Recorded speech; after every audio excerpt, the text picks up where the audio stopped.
Good morning and welcome to General Mills' third quarter fiscal 2026 earnings conference call. All participants are in a listen-only mode. After the speaker's remarks, we will conduct a question-and-answer session. To ask a question at this time, you'll need to press star followed by the number 1 on your telephone keypad. As a reminder, this conference call is being recorded. I would now like to turn the call over to Jeff Siemon, Vice President of Investor Relations and Corporate Finance. Thank you. Please go ahead. Thank you, Julianne, and hello, everyone. Thank you for joining us today for our live Q&A session on our third quarter fiscal 26 results.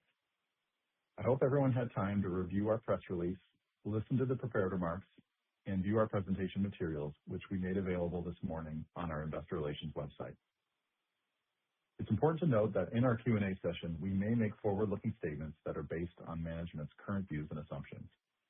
Please refer to this morning's press release for factors that could impact forward-looking statements and for reconciliations of non-GAAP information, which may be discussed on today's call. I'm here with Jeff Harmening, our Chairman and CEO, Kofi Bruce, our CFO, and Dana McNabb, Group President of North America Retail and North America Pet. And before we get to Q&A, I'll turn it over to Jeff for some opening remarks. Thanks, Jeff, and good morning, everybody.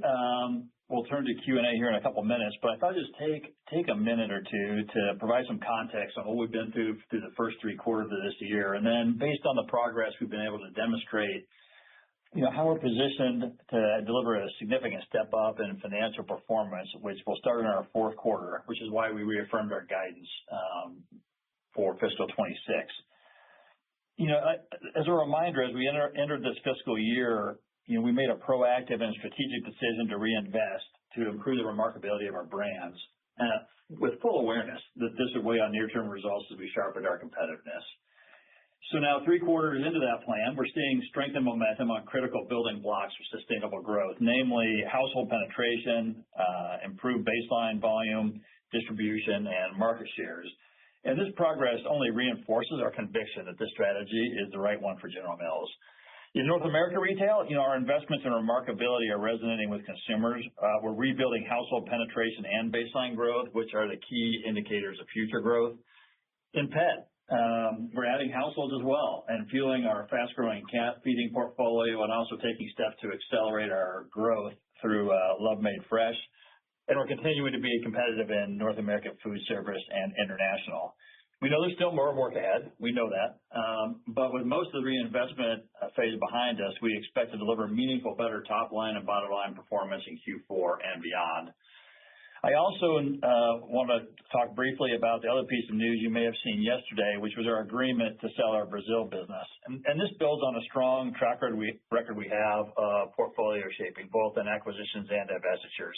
Nearly a third of our portfolio, once this is complete, over the last number of years.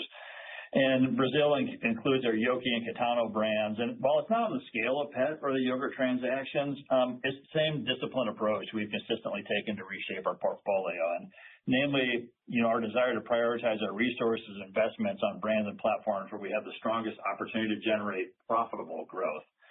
This deal will enhance our margins and increases the international segment's focus on our key global platforms, including super premium ice cream, Mexican food, snack bars, and pet food, where we have stronger margin and excellent growth prospects. So with this transaction, as I said, we've turned over nearly a third of our net sales since fiscal 2028. As we look to fiscal 27 as well, as we said in our press release, our number one goal is going to be to continue to improve our organic sales results, while at the same time maintaining our industry-leading HMM as well as the transformation initiative we have to make sure we're maintaining efficiency. In 2026, we're really pleased with the pound share competitiveness we've had in NAR as well as dollar share in the other segments. As we look at fiscal 27, we'll aim to improve our dollar share performance in NAR, really as we've lapped a lot of these price investments and the rest of our remarkability framework elements take hold. So with that, we're confident in the strategy we have and and we know that we're making progress. We'll continue to do that in Q4 and into fiscal 27. And with that, let's open it up for Q&A. As a reminder, to ask a question, please press star followed by the number 1 on your telephone keypad. Our first question comes from Andrew Lazar from Barclays. Please go ahead. Your line is open. Great. Thanks so much for the question. Good morning, everybody. Morning. So maybe Jeff, by the end of this fiscal year, General Mills will have the bulk of the pricing investments behind it, along with, a lot of the remarkability work. You mentioned in your prepared remarks your expectation for more stable pricing next year as you lap the pricing. So I guess the key metric will be, right, can General Mills return to some level of volume growth in fiscal 27, even in the context of category growth that remains, for now anyway, below the longer-term level? I was hoping really for whatever you can share on expectations along these lines at this point, knowing you're not obviously going to get into like specific 27 guidance yet. Yeah, I mean, Andrew, you're on the right track, in terms of our thinking. What I would say is that we look at fiscal 27, our goal really is going to be to increase our competitiveness in NAR in dollar terms.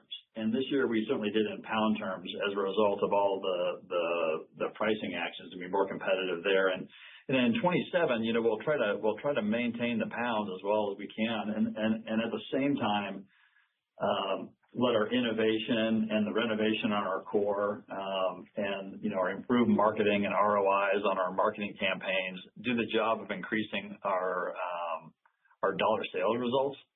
And so what we feel good about is that we've got the building blocks in place. And look, we've taken a step up on new product innovation and renovation this year from where we were before. I would look for us to take another step forward as we look at next year, both on innovation and renovation, particularly in NAR and in pet. And so that'll be our goal. It's a really volatile world. So what exactly that yields, we'll talk about in June. We talked about at CAGNY our category is growing about 1%, but as I said, it's volatile. We'll come back with a revised view of what we think our categories will grow. But I can tell you definitively that our goal will be to increase our dollar share competitiveness across NAR as we have done in the other three segments. Got it. Okay, thanks for that. And then price mix, obviously, in your categories, I think has continued to be positive despite some of your price investments. I guess, what have you seen competitively in your key categories sort of along these lines following, your own price investments? Thanks so much. Good morning, Andrew. Thanks for the question. What I would say from a price mix standpoint is we have seen price mix in our categories up a little bit.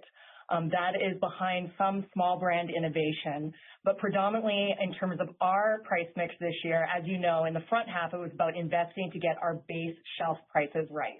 It was not about promotion activity, adding frequency or depth. It was about getting below key cliffs and gaps to the competition, getting that right, which is why our price mix is down. As we start to lap that, we lap it a little bit in the back half of this fiscal year, but really the full lapping will occur in the beginning of next fiscal year. We're starting and we expect to see that price gap close, starting first with our Pillsbury business and cereal, and then we'll start to see some of our fruit snacks come along. And we do expect to get back to price mix growth in fiscal 27. Thank you. Our next question comes from Leah Jordan from Goldman Sachs. Please go ahead. Your line is open. Hi, thank you. Good morning. Just kind of building on some of that, you called out the step up in innovation this year. Just can you talk about how that's been resonating so far? How is the growth tracking for new products versus the 25% goal that you had stated previously? And as we look ahead, I know you called out, strong seasonal events for 4Q. What should we be looking for? Or any early commentary on 27 as well? Thank you. Yeah, overall, I would say, we're really pleased with our innovation, and we're tracking at about 25%, maybe a little higher in North America retail, and between 20 and 25% for the portfolio in aggregate. And I'm really pleased with what we've seen out of NAR. So maybe I have Dana give a little bit of color on kind of what's resonating. Yeah, from a NAR perspective, I think we'll land a little bit higher than the 25% growth from new products. We have really leaned into mainstream premium benefits such as protein and fiber, better tasting news on some of our snacks items, and that is resonating really well. I'll use Cheerios Protein as an example. The biggest brand getting a protein benefit, that's going to be $100 million by the end of this year. some of the taste renovation that we've done on our salty snacks and our fruit snacks, that is resonating incredibly well. And then, of course, big businesses like Pillsbury and Grain, where we've been able to bring great tasting, bake up bigger news or protein news, is resonating really well. So we're getting really good trial and repeat on our new products this year, which of course is encouraging for next year because it means year 2 on those items will be helpful to us next year. And then I think the plans next year are even better. We're going to see another step change in new products. Again, better for you, functional nutrition. We're bringing protein to the #1 cereal, Honey Nut Cheerios. Our Ghost protein bars, which we've just started to launch, are turning very well. We're going to scale that nationally. We make fiber taste great. So we've got Annie's fruit snacks coming with fiber, Larabar protein and fiber, Ratio granola and fiber and protein. And then as I look to some of the bold flavors we're launching, we are launching a new authentic Mexican brand called La Tiara. We've got hot honey coming on Pillsbury biscuits. We've got Tabasco Old El Paso kits and protein shells and chimichanga kits. So you name it, we have got really good innovation coming that's starting to ship this quarter. And we will support that with double-digit media investment, seasonal events, and really good in-store and online execution. And I feel confident that now that we've got the shelf prices right and we've got pounds somewhat stabilized, when we lean into the rest of the Remarkable Experience framework, we'll be able to improve our performance next year. Okay, great. Thank you. And then just a follow-up on Love Made Fresh. You called out an acceleration in recent weeks after some of the changes that you plan to make that you highlighted previously at CAGNY. Just any more color on the detail of the magnitude of that acceleration, how we should think about further distribution growth from here, and then also an update on how your on-shelf availability is tracking. I know that's been an area of focus for you guys. Yes, thank you for the question. I think I'll just reiterate that we are pleased with where we see the Love Made Fresh launch so far. We've made really good progress in a lot of areas. We like our execution. We're above the 5,000 mark on coolers right now. We think our marketing execution has been strong, and we are getting great product reviews from retailers and from consumers. As you pointed out, the place that we needed to focus was strengthening our turns at shelf. And so the #1 place was, you mentioned, our on-shelf availability. And what we realized is we needed to have our store reps go to the stores every week, actually, to make sure that the coolers were full. And we've had that happen now for about 3 weeks. And we have seen a step up in turns in those stores. But again, it's only 3 weeks. So I wouldn't want to lean into any specific number there, but we have seen a step up. The other 2 items that I think are going to be really important to improving our turns are we didn't have a stand-up resealable pack. And that pouch format is 55% of fresh sales. That is launching now, and we have that coming into the marketplace, and that's 2 times the dollar ring of rolls. So that's going to really help us from a turn standpoint. And then from building awareness, we're really pleased with how we've built broad awareness, but we got to come down a little bit more in the marketing funnel and reach consumers and pet parents, tell them where we can find the product and do more to convert to trial. So where we're at the next month is we are definitely going to be adding more coolers. We're going to make sure on-shelf availability in those coolers is better with reps visiting the store once a week, and we're confident that we will see our turns improve. Very helpful. Thank you. Our next question comes from David Palmer from Evercore ISI. Please go ahead. Your line is open. Thank you. I wanted to ask you about just the results you're getting from not just the Remarkability framework, but just the levels of spending, the kinds of spending that you're making, and maybe juxtapose it to what you did pre-COVID. And a lot of, 5% of sales and innovation is the activity rate that you had pre-COVID, and you've kind of gotten back there. Promotion spending has been restored, and you're investing, leaning in on marketing as well. So I'm just wondering, in that immediate pre-COVID period, you stabilized your organic sales. I'm wondering, what is different today versus then, just in terms of the responses you're getting from each of these sort of growth spending activities. And I have a quick follow-up. I would say David, what's been different the last 3 quarters is that we've been investing a lot more in our base pricing, as Dana talked about, to maintain our competitiveness or improve our competitiveness. And you're right. The level of new product innovation we have is approaching pre-COVID levels, which we feel good about. Our marketing is approaching pre-COVID levels, which we feel good about.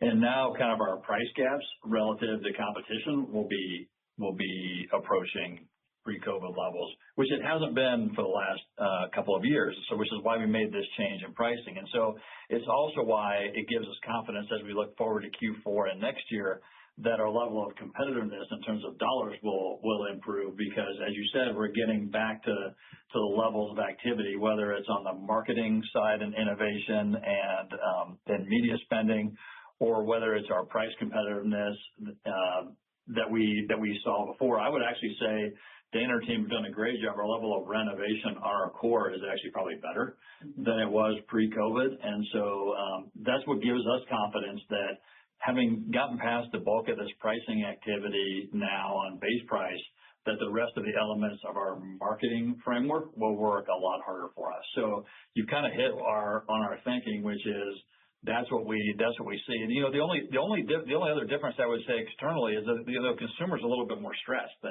than they were in 2019, and so that's why we see our level of promotion activity up a little bit higher, even if the depth isn't higher, even if the frequency isn't higher. Consumers are taking a little bit more away on promotion, which is why you see only a little bit of price mix in our categories. That's probably the one thing that hasn't bounced back all the way yet, but I don't think that's a structural thing. That is clearly cyclical, and as the economy improves, we would anticipate the consumers would improve with it. Oh, that's very helpful. Just one quick question. Maybe this one is for Kofi. Just in terms of the gross margin, this quarter it was relatively low, maybe lower than what we typically see in a fiscal 3Q versus your overall fiscal year. And I'm wondering where you think, if you can have a stable organic sales in fiscal 27, where do you think gross margins can live for this company? And I'm really wondering about, maybe something in the low 30s versus the mid 30s, the street's near 34 for fiscal 27. And I'm just wondering if you do have a stable organic sales, can you get back to mid 30s in terms of gross margins? And thank you. Yeah, David, thanks for the question. I think you're starting with the kind of the right frame as we see it. We do see stable to growing volume as an enabler for returning and restoring our margins. We're not ready yet to maybe go on record on where we expect them to be for 27, but I think the path to improvement is certainly paved and aided by volume stability. What we find is when we have that, leverage improves obviously across the enterprise. We get more leverage out of our HMM cost savings, which is always a significant contributor to stability and margin expansion in the middle of the P&L, as well as supporting reinvestment in the business. As a reminder, we are in the middle of a multi-year transformation initiative, which I would expect next year on top of this year will add meaningfully to productivity. And as Jeff referenced, we would expect to see improvement in price mix and be able to leverage more of the full suite of our SRM levers as we step into next year. So I think the combination of all those things will help us start moving back. In terms of where we'd like to be for 27, I'll go on record as we get out of Q4 and into the first quarter of next year. Thank you. Our next question comes from Michael Lavery from Piper Sandler. Please go ahead. Your line is open. Thank you. Good morning. Just maybe following up on that and drilling in a little bit more to the inflation piece of it. You cited some inflation pressure this quarter already. Maybe for looking ahead, can you give a sense of what you see for fiscal 27, maybe both with and without potentially elevated oil or diesel or oil derivative costs, and just an early sense of kind of how it's shaping up? And I know you've got the HMM savings you've given some color on, but how hard does that have to work to offset some of the inflation you might be looking at? Yeah, no, appreciate the question, and obviously not prepared to give you sort of the full suite of our assumptions for 27 yet.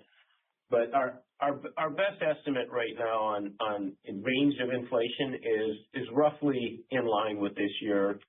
inclusive of maybe on margin at the far end of the range, some more modest pressure from the macro basket. Labor probably still remains one of the biggest inflationary components of our cost structure, just as we think about it, either embedded cost, whether it's in logistics or manufacturing, or pass through even in our transformed commodities. So I'd share that as a reminder. I think the other critical tentpoles are we would expect another year of industry-leading HMM at least 4%, and then as I referenced in my last answer, some significant contributions on top of this year's significant contributions from our transformation initiatives to help round out the picture. I think it's important before I leave this point on 27, just to make sure that I give you maybe some of the other sides of the ledger. There will be obviously lapping the 53rd week, which is a tailwind this year, will turn into a headwind next year. We've got 1 month of U.S. yogurt results reflected in this year's results, and as a reminder, that closed at the end of June. And so we'll expect to see that as some headwind. And then incentive comp, we would expect to normalize next year. So those are kind of three things on the other side of the ledger as we look at the next year's tentpole assumptions. Okay, that's really helpful. And just as you look at finishing fiscal 26, early in the year, you'd indicated you'd expect positive organic revenue growth in fiscal 4Q. Now the language is just improved trends. Could you maybe be specific if positive organic revenue growth is off the table, or is that still something that you think is in reach? And if so, would that be total company for NAR, maybe both? What's the right way to think about how the rest of the year unfolds? Sure. So you think if you kind of track from the midpoint of our guidance, implied in the annual guidance is probably about 75 basis points, 80 basis points at the midpoint of organic sales growth. We're not, while we're expecting continued competitiveness, so pound share in NAR, dollar share in the rest of our business to hold, we're not banking in this guidance on a dramatic turn in market performance in Q4.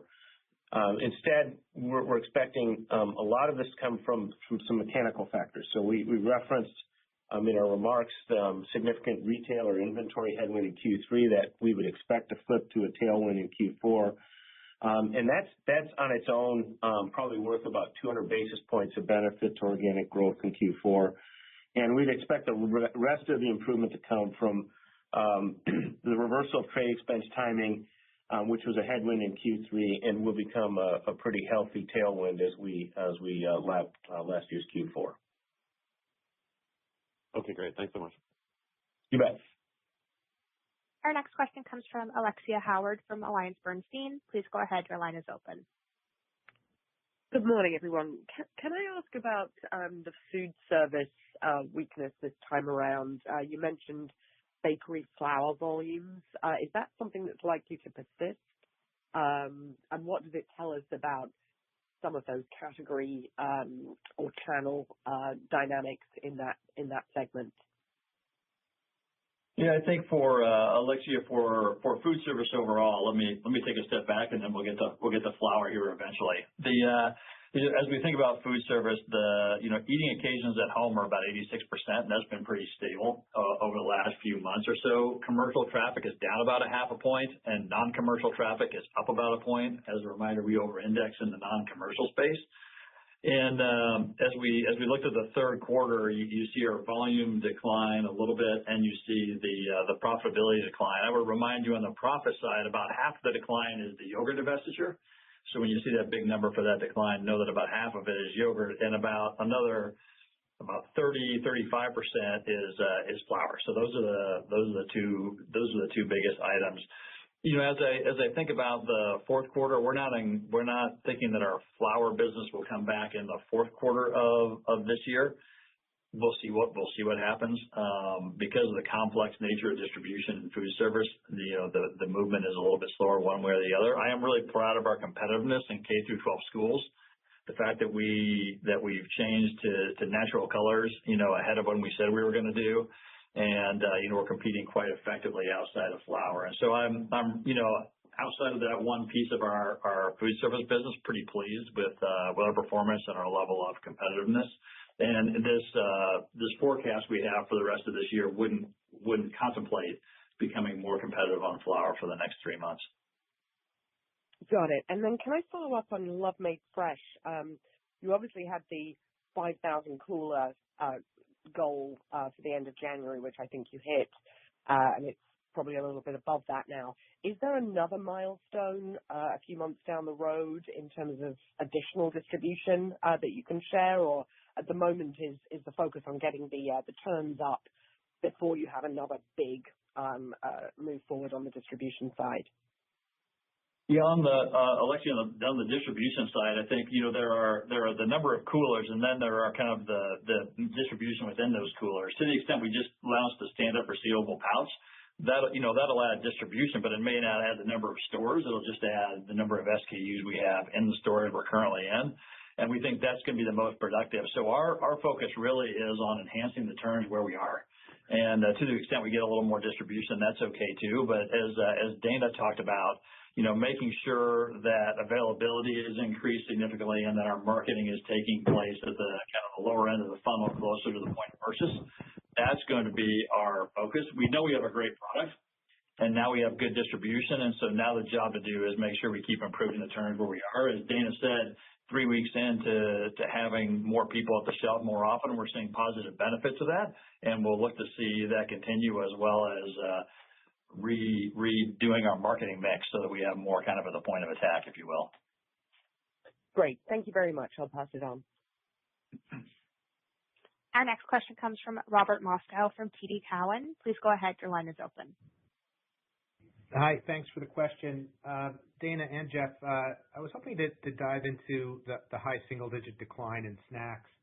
The salty snacks segment of the market has become much more competitive with price cuts and innovation. And I wanted to know if some of that's just adjacent to you, but do you think that's carving into your brands at all? And what gets us back to growth in that segment? Thanks for the question, Rob. Good morning. I think starting first with salty, we in the categories we compete in are not seeing the same trends as some of the other salty competitors. One of the things that we're seeing in salty actually is that this is a business where we've had 3 consecutive quarters of pound and dollar share growth. We're seeing consumers respond to our price investments. We've had really good price pack architecture.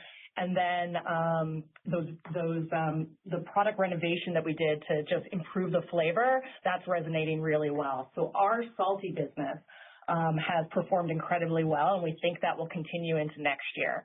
The challenge that we have seen is really on our hot snacks business. That is what's driven the deceleration that you're seeing in snacks. And as I've talked about before, on hot snacks, one of the main drivers of that with Totino's is that we did a price pack architecture conversion. We changed a bag to a box. And in today's economic times, when the consumer's in stress, they just didn't see any value in that box, and we saw sales decline significantly. And so we're in process of converting that back now. The retailers have been really supportive. We think we've got the price right, and we've really got to up the product quality and how we're talking about the product to consumers, which you'll see go into marketplace this year. And so that's our main focus for snacks going forward. On our grain snacks and our fruit snacks, it is about making sure we taste great and we have enough better for you innovation with protein and fiber, which we really do. And we're leaning into the Annie's business in our snacking categories, which we also think will work incredibly well for us. So ex Totino's, is snacks stable, or can you tease it out for us? Ex Totino's, snacks overall for us would still be down slightly. That is driven by our grain business. Our Nature Valley business is performing pretty well. We've got our proteins doing really well, our wafers business doing really well. And actually, Fiber One is on the comeback with GLP-1 users, but it's still down. So what we see in grain is that consumers are moving towards more performance nutrition. And so that's why you've really seen us ramp up this Ghost Bar innovation that, again, is performing really well, high protein, low sugar. We're going to scale that nationally right now. We'll continue to lean into everything that's working well on Nature Valley, and we will double down with GLP-1 users on our Fiber One and Protein One business. Yeah, as Dana said, the biggest challenge really is Totino's and a little bit in bars as well. Bars is about innovation. We think we have a good story there. Unlike what you might have heard from others on salty snacks, our salty snacks business was up double digits in the third quarter. And I'm really pleased with Dana and her team, what they've done in salty snacks. I mean, really good price pack architecture. Chex Mix is flying, and our fruit retail sales are flat. And so as you decomp the whole thing, we're really strong in salty snacks and holding our own in fruit. And the job to do really is primarily on Totino's with a little bit in bars as well. Got it. Thank you. Our next question comes from Scott Marks from Jefferies. Please go ahead. Your line is open. Hey, good morning, all. Thank you very much for taking our questions. First thing I wanted to ask you about is some of the inventory, the retailer inventory adjustments that you called out. Could you just help us understand a little bit, what parts of the NAR and pet business were impacted, and then how we should be thinking about the reversal in each of those segments for fiscal Q4? Yeah, thank you for the question. We definitely have seen some quarter-to-quarter fluctuations as it relates to retailer inventories. I would say from a NAR perspective, we typically see our net sales and our retail sales trends track relatively consistently. They were a little bit off in Q3, and we think that will revert back in Q4. It's pet where we see the more significant gap. That's about 3 points. And as we look to Q4, our current guidance does not really contemplate a headwind or a tailwind from pet in Q4. Historically, it has been really hard for us to predict shipment timing and retailer inventory in pet. So we just think that the best planning assumption is to assume that it's going to be neutral in Q4. Understood. Thanks for that. And then just wanted to ask a little bit about the guide. Obviously, holding the guide implies maybe a fairly wide range for Q4. So just wondering if you can help us understand maybe the swing factors that could push results toward one end or the other. Sure. And certainly the guide on profit is maybe even appreciably wider than on the top line. But obviously on the top line, as I referenced earlier, we're expecting sort of the mechanical factors of the retailer inventory reset, which we expect to be to improve our organic growth rate about 200 basis points over Q3, so about 50 basis points in the quarter. And then our trade expense timing to kind of carry the rest on the top line. On the bottom line, as Dana just referenced in her remarks, we saw some additional pressure on top of some things that we'd already anticipated going in. So specifically, going into the quarter in Q3, we would have expected remarkability investments, divestiture headwinds, and trade expense timing comparisons to be a drag. Those kind of accounted for 2/3 of the decline in Q3. And then the other remaining factor that was frankly still variable and wide as we came into CAGNY and reset guidance were around the shipment timing, the weather-related factors that impacted shipment timing and supply chain disruptions for us. And those added additional pressure to the results and largely account for the width of the range on profit. So our ability to recover fully from some of the cost overhang from the supply chain disruptions, we are making progress, but maybe at the low end of our guidance, that would maybe not be able to fully recover. And then at the more positive end of our guidance or the more benign end of our guidance, we'd see a more full recovery in those costs, as well as obviously the factors around trade, supply chain, retailer inventory flipping to tailwinds in the quarter. So the last thing I would just leave you with is a reminder that we do expect to see obviously a significant contribution from the 53rd week in Q4, and that's baked into our guidance as well as a mechanical factor. But really the variability around supply chain and retail inventory recovery would probably account for the width of the range on profit. Understood. Thanks very much. You bet. Our next question comes from Peter Galbo from Bank of America. Please go ahead. Your line is open. Hey, guys. Good morning. Thanks for taking the questions. Kofi, just back to the question around inflation for next year. I know it's probably still a little too early to know fully, but a couple of your peers have called out freight as a potential headwind, and I think freight even outside of what's happened in diesel. So maybe you just comment on what you're seeing in terms of, driver tightness or anything that might be a potential hiccup on that side. Yeah, well, and I think broadly, I don't know that we would call out different factors. We're tracking those. Obviously, we're not done with our fiscal year, so we don't expect those to be material in this year, given we're largely, hitting at our contracted rates.